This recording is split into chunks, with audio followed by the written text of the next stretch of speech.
पुणे आणि पिंपरी चिंचवडमध्ये तिथे असणारे सर्व कार्यकर्ते जे इलेक्शन लढणार आहेत, म्हणजे ही कार्यकर्त्याची इलेक्शन आहे, या सर्व लोकांशी बोलल्यानंतर, चर्चा केल्यानंतर पुणे शहरामध्ये सुप्रियाताईंनी सुद्धा प्रत्येक व्यक्तीशी त्या बोलल्या.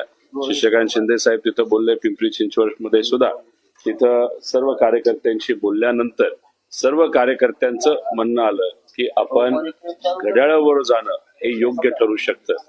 त्यामुळे ही लढाई कार्यकर्त्यांची लढाई आहे. हे इलेक्शन कार्यकर्ते चर्चा केल्यानंतर त्यामुळे घड्याळावर जाणं आणि पिंपरी चिंचवडमध्ये राष्ट्रवादी शरदचंद्र पवार पक्ष कार्यकर्त्यांचं समजून घेऊन, ऐकून घेऊन त्यांच्यासाठी आम्ही दोन्ही पक्ष, हे दोन्ही महानगरपालिका एकत्रित लढणार आहोत.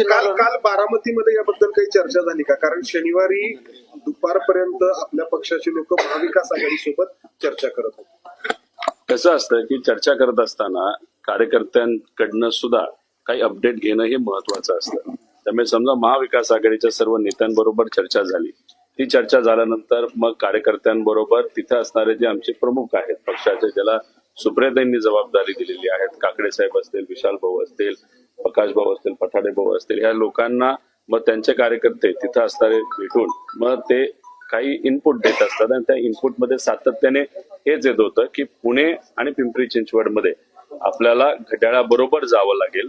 एक गोष्ट तुम्ही समजून घ्या की आम्ही कुठेही घड्याळाच्या चिन्हावर लढणार नाही. आम्ही एकत्रित येऊन घड्याळ एकत्र आणि तुतारी एकत्र असे दोन चिन्ह घेऊन तिथे लढणार आहोत. ते पण प्रशांत जगताप यांचा हाच आक्षेप होता की राष्ट्रवादी सोबत जाणं म्हणजे एका अर्थाने भारतीय जनता पक्षात सोबत जाणं किंवा एका अर्थाने बी टीम म्हणून त्यांचं काम करणं. कारण महायुतीमधला एक घटक पक्ष आहेत अजितदादांचा पक्ष आणि विरोधकांची स्पेस ते खातात.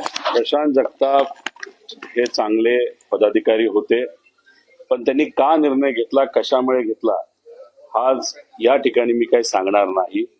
त्याला वेगळी कारणं आहेत, फार मोठी कारणं आहेत. त्यामुळे तो चांगलाच कार्यकर्ता होता. आम्ही एकत्रित त्या ठिकाणी काम केलेलं आहे. त्यामुळे इथं जर आपण कार्यकर्ते बघितले की प्रशांत जगतापांचा काँग्रेसमध्ये प्रवेश झाल्यानंतर ते जे कुठली नावं सांगत होते शहराचे अध्यक्ष म्हणून, त्यातले 95% कार्यकर्ते हे प्रवेश झाल्या सुप्रियाताईंना सर्व नेत्यांना भेटले आणि त्यांनी जे सांगितलं की काही झालं तरी आपल्याला घड्याळाबरोबर त्या ठिकाणी जावं लागेल. त्यामुळे प्रशांत दादा जगतापांच्या काळामध्ये असणारेच कार्यकर्ते सुप्रियाताईं सर्व नेत्यांना भेटले आणि बोलले की आपल्याला घड्याळाबरोबरच जावं लागेल. त्यामुळे इथं ही कार्यकर्त्यांची लढाई असल्यामुळे कार्यकर्त्यांचं ऐकूनच हा योग्य असा निर्णय घेतलेला आहे. आणि मला एक गोष्ट सांगायची आहे की आपण टीव्हीवर दाखवत असताना दोन पवार एकत्रित आले, हे कितीही खरं असलं तरी खरं जर बोलायचं झालं आणि प्राधान्य द्यायचं झालं तरी शरदचंद्र पवार राष्ट्रवादीचे कार्यकर्ते आणि घड्याळाचे कार्यकर्ते हे एकत्रित आलेत, हे पहिली गोष्ट. आणि त्यांच्यासाठी हे निवडणूक योग्य पद्धतीची व्हावी आणि बलाढ्य शक्तीच्या विरोधात लढणं ते सुद्धा महानगरपालिकेमध्ये सोपं जावं, यासाठी हा पूर्णपणे निर्णय घेतलेला आहे. दोन्ही पक्ष एकत्र येतात पुणे आणि पिंपरी चिंचवडच्या शिवाय वेगळ्या समीकरण वेगळ्या शहरामध्ये त्या ठिकाणी आहे. तुम्ही जर बघितलं असेल टीव्हीवर बघत असताना एकनाथ शिंदे साहेब आणि अजितदादा याच्यामध्ये कुठंतरी काही गोष्टी पटत नाहीत, अशी अनेक वेळा आपण चर्चा ऐकलेली आहे. पण नाशिकमध्ये अजितदादांचा पक्ष आणि एकनाथ शिंदे साहेबांचा पक्ष एकत्रित आलेला आहे. त्यामुळे त्या लोकांना तिथं असणाऱ्या कार्यकर्त्यांना विश्वासात घेऊनच लढावं लागतं. आणि तसं प्रत्येक शहरामध्ये वेगवेगळं समीकरण हे आपल्या सगळ्यांना बघायला मिळेल. त्याला ह्याच्यामुळे विलिनीकरणाची चर्चा सुरू होते की राष्ट्रवादी काँग्रेस जी आहे ती विलीन होणार म्हणून. तर मग तुमचा पक्ष स्वतंत्र राहणार की भविष्यामध्ये विलीन होणार? तर बघा, महानगरपालिकेचं इलेक्शन आज या ठिकाणी आहे आणि विलिनीकरणाचा प्रश्न नाही तर विषय हा जर चर्चेत तिथं असला असता तर अख्ख्या महाराष्ट्रामध्ये आम्ही युती तिथं केली असती. पण तसं काय झालेलं आपल्याला दिसत नाही. तिथं फक्त पुणे आणि पिंपरी चिंचवड मध्ये तिथं असणाऱ्या कार्यकर्त्यांनी पदाधिकाऱ्यांनी हा घेतलेला निर्णय आहे. पवार साहेब या विषयामध्ये कुठंच नाहीत. पवार साहेबांचं हेच मत आहे की जे लोक आपल्यासाठी लढले त्यांना विश्वासात घ्या, त्यांचं म्हणणं काय हे समजून घ्या. महानगरपालिकेमध्ये कधीही मोठे नेते एवढ्या मोठ्या लेवलला इन्व्हॉल्व्ह झाले नव्हते. पवार साहेबांना पूर्वीच्या काळातली त्या ठिकाणी सवय असल्यामुळे ते म्हणले पदाधिकाऱ्यांना विश्वासात घ्या, ते जे म्हणतील तसं त्या ठिकाणी करा. आणि तसंच वेगळ्या शहरांमध्ये वेगवेगळं समीकरण हे आपल्याला बघायला मिळतंय. पण पुणे आणि पिंपरी चिंचवडमध्ये घड्याळ आणि तुतारी हे एकत्रित लढताना आपल्या सगळ्यांना बघायला मिळेल. जागा वाटपाचा काय फॉर्म्युला ठरलाय? जागा वाटप उद्या शेवटचा दिवस आहे. म्हणजे आजच खरं तर बऱ्याच गोष्टी फायनल होतील. एबी फॉर्म हे आमच्या पक्षांकडनं आमच्या कार्यकर्त्यांना त्या ठिकाणी दिले जातील, घड्याळकडनं घड्याळच्या कार्यकर्त्यांना दिले जातील आणि उद्या दुपारी आपल्या सगळ्यांना किती जागा आम्हाला मिळाल्या याच्याबद्दल स्पष्टपणे काय गोष्टी ते जागा समजा. वाटपाचा फॉर्म्युला ठरलेला नाही. नाही ठरलेला आहे, तो फक्त प्रेसला सांगितलाच पाहिजे असं कुठं सांगितलेलं नाही. दादा पण तुम्ही दृष्टिकोनातून ही वाटचाल म्हणता येईल जसं ज्या पद्धतीने आत्ताच हा प्रश्न विचारला गेला, त्याला उत्तर पण आम्ही दिलेलं आहे. पण दादा तुम्ही ज्या पद्धतीने अजित पवार यांच्यावर सत्तेत गेल्यानंतर टीका करत होता, तुमच्यासोबत एवढे कार्यकर्ते होते, तुमच्याच पक्षातले अनेक कार्यकर्ते आता नाराज होते की मग जिथं तिकीट भेटायचं होतं तिथं अजित पवारांचा क्लेम आहे. अनेक ठिकाणी असे प्रॉब्लेम निर्माण झालेले आहेत. कार्यकर्ते खासगी ते सांगतात की आता विलाज नाही, मात्र आम्हाला लढावं लागतं. आता हे मीडियाला कदाचित खासगी सांगत असतील, पण 100 कार्यकर्ते जे कोणी पुण्यात होते आणि पिंपरी चिंचवडमध्ये होते त्यातले 95 कार्यकर्ते जे लढायला इच्छुक होते त्यांनी येऊन आम्हाला हे सांगितलेलं आहे एकत्रित या. त्यामुळे तुमच्याकडे 5च आले असतील, पण 95 आमच्याकडे आले 100 पैकी, आणि त्यांच्यासाठी ही निवडणूक महत्वाची असल्यामुळे आणि त्यांना निवडून आणणं हे महत्वाचं असल्यामुळे त्या ठिकाणी तो निर्णय त्यांना विश्वासात घेऊन घेतलेला आहे. दादा मीडिया जे बघत होता शनिवारपर्यंत आपल्या पक्षाचे लोक महाविकास आघाडीमध्ये होते. काल बारामतीमध्ये जेव्हा तुम्ही लोक एकत्र आला तेव्हा हा बदल झालेला आहे. तर बारामतीमध्ये काही चर्चा झाली तुमची, दादांची? हे बघा, राजकारणामध्ये काही निर्णय घेत असताना काही निर्णय लवकर घेतले जातात, काही उशिरा घेतले जातात.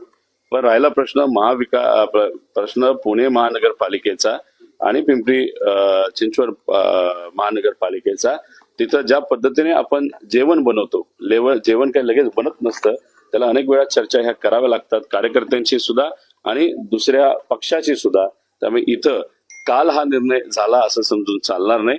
हे अनेक दिवस विविध चर्चा करून कार्यकर्त्यांची चर्चा करून हा निर्णय त्या ठिकाणी घेतला गेला. दादा महानगरपालिकेनंतर जर तुमची सत्ता आली दोन्ही राष्ट्रवादी, तर तुम्ही महायुतीसोबत जाणार नाहीत का? म्हणजे ठाम असणार आहे का या सगळ्या गोष्टी? पुणे महानगरपालिकेचे प्रश्न वेगळे आहेत, पिंपरी चिंचवडचे हे वेगळे आहेत.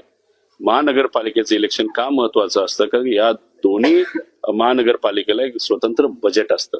त्या बजेटच्या माध्यमातून तिथे असणाऱ्या लोकांना आपल्याला सेवा द्यायची असते.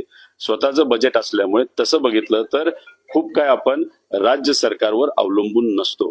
त्यामुळे इथं ते बजेट योग्य पद्धतीने लोकांच्या हितासाठी हे वापरलं जावं. त्याच्यामध्ये आपण बघितलं तर बरेच प्रश्न असतात, ट्रॅफिक, पाणी, गटर, कचरा, असे विविध प्रश्न त्याच्यामध्ये असतात, घरपट्टी, पाणीपट्टी, तिथं असणाऱ्या काही अडचणी. त्यामुळे लोकांसाठी आम्ही इथं एकत्रित आलेलो आहे. कारण इथं ज्या लोकांची सत्ता लोकली होती, पुणे महानगरपालिका आणि पिंपरी चिंचवड महानगरपालिका, तिथं योग्य पद्धतीचं काम केलं गेलं नाही असं लोकांचं मत आहे. तुमच्या काही विशिष्ट जबाबदारी देण्यात आली आहे का? जसं अमोल कोल्हेंना पिंपरी चिंचवडची दिली होती तसं तुमच्या? नाही, डॉक्टर अमोल कोल्हे हे पिंपरी चिंचवड मध्ये सुद्धा तिथं इन्व्हॉल्ड होते आणि पुणे महानगरपालिकेमध्ये सुद्धा इन्व्हॉल्ड होते. आम्ही जिथं कुठं काही कमी वाटतंय तिथं असतो. अशा पद्धतीची भूमिका तिथं आम्ही घेतलेली आहे. इथं सगळेच नेते जे आमच्या बरोबर आज आहेत त्यांनी त्या कार्यकर्त्यांशी बोलून कार्यकर्त्यांना न्याय देण्याचा प्रयत्न तिथं केलेला आहे. जिथं कुठं संवादामध्ये, चर्चेमध्ये दुसऱ्या पक्षाबरोबर जर कुठं काय बोलायचं झालं, चर्चा करायची झाली, तिथं एक कार्यकर्ता म्हणून मी 2 शब्द नक्कीच बोललेलो आहे. दादा, काल अदानी बारामतीमध्ये होते, मात्र विरोधकांकडनं टीका होताना दिसते. अदानींनी देश विकला आणि अदानींच्याच भावाने तुमचा पक्ष फोडला, अशा पद्धतीची विरोधकांकडनं टीका होताना पाहिजे. आम्ही टाटा समूहाच्या प्रमुखांना भेटलेलो आहे, आम्ही अंबानीला भेटलेलो आहे, आम्ही अडाणींना भेटलेलो आहे.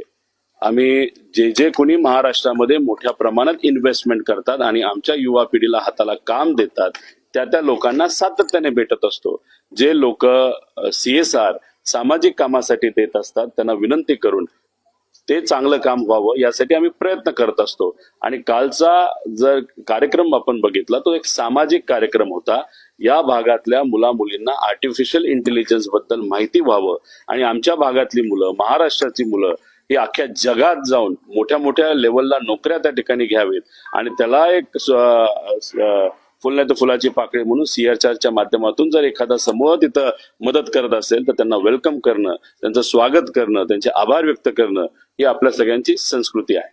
पवार साहेब प्रचारात असणार आहेत ते सगळ्या महापालिका निवडणूक याच्या आधी पवार साहेब कधी महानगरपालिकेच्या निवडणूक आले नाहीत, आता सुद्धा ते येणार नाहीत. त्यांनी पूर्णपणे ही निवडणूक आणि ही लढाई कार्यकर्ते आणि पदाधिकाऱ्यांच्या जबाबदारीवर सोडलेली आहे. ठीक.